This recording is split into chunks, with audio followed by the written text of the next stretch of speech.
Hello and welcome to another gear review. So this time I'm doing a review on the Brass Monkey 15 litre fridge.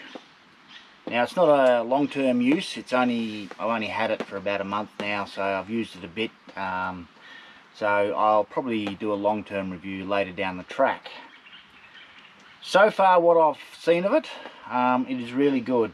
Now you get these from Jaycar, and I bought it for $199, and I probably have said that I would never buy a cheap fridge again, but I had seen these before and I'd walked past them and said, yeah, nah, not going to do it, not going to do it.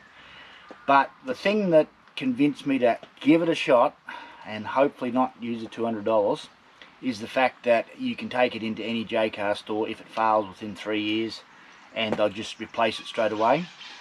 But the biggest factor that I found was this here. This is the normal lid that you get with the fridge, so it's a 15 litre fridge with that lid on it. But for about 40 bucks you can get this lid here, which is the extended lid. So you just lift that up, there you go, and you take it out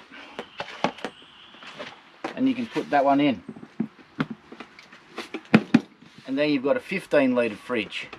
But as it is the start of my trip here, I need a bigger lid because I've got more food, so I'll put that on, and there we go, I've got a 20 litre fridge. So I'm really impressed with that. The other fridge I had, the Waco, was really good, and I've still got it. I won't get rid of it, but it was difficult to load. It was very small. It's more of a console fridge. This is just a little bit better. So far on running, it has been really good. Most of the time it runs probably once every half an hour, and it draws 2.5 amps when it's running, and then it probably only runs for about 5 minutes, something like that. So I mean, it is warm here, even though it's yucky rainy weather, but it's performing very, very well. I've got 13.3 volts in it, and I will show you the control panel because there's another feature that I like about it. The other thing that turned me off about the fridge when I first looked at it was it runs on 12 volts only. It didn't have, well, I didn't think it had a 240 volt plug-in.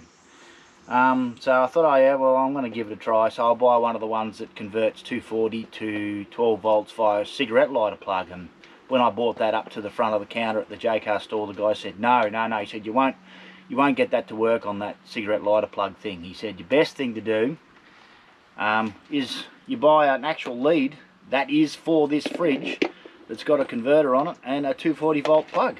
So at home you can run this fridge up to temperature, and then you just swap it across to the 12 volt on your camping setup, or in your car, as in my case I run it in the boot on my 12 volt cigarette lighter plug.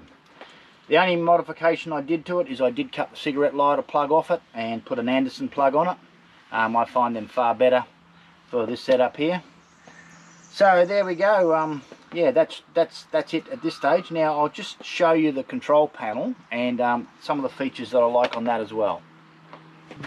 So this here is the control panel for it, and as you can see, it's got the battery level, and it's got the little LED light bars to tell you how much it has, but it also has 13.3 volts written on it, so that's telling you what power you have in your battery.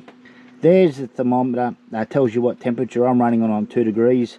Lower than that and I start freezing my milk, so that wasn't any good. The other thing is you press the settings button and it goes from max, so you can run it really hard, or eco. So I'm just running it on eco at this time, and you just, to raise and lower the temperature, you just press it twice, and there we go, you get the fridge to go up. So it can't be accidentally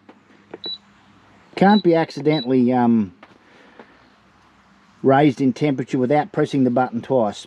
Probably the only thing would be that you can actually just press that and I think, yeah, turn it off. That would be the only thing, but really when it comes down to it, that's very minor. I mean, I heard one person complain that he's reached across and accidentally turned his fridge off. yeah, look, you could do that with any other fridge too, so I'm not really concerned about that. I like the fact that you can see the battery level on your fridge without having to do anything else. So there we go, that's just my initial thoughts on this fridge. Time will tell whether it's any good after a long period of time of running it, and we'll see how it goes after that. But so far, suitably impressed. Like I said, 200 bucks at Jaycar. We'll see how it goes over time. Anyway, that's it for this gear review.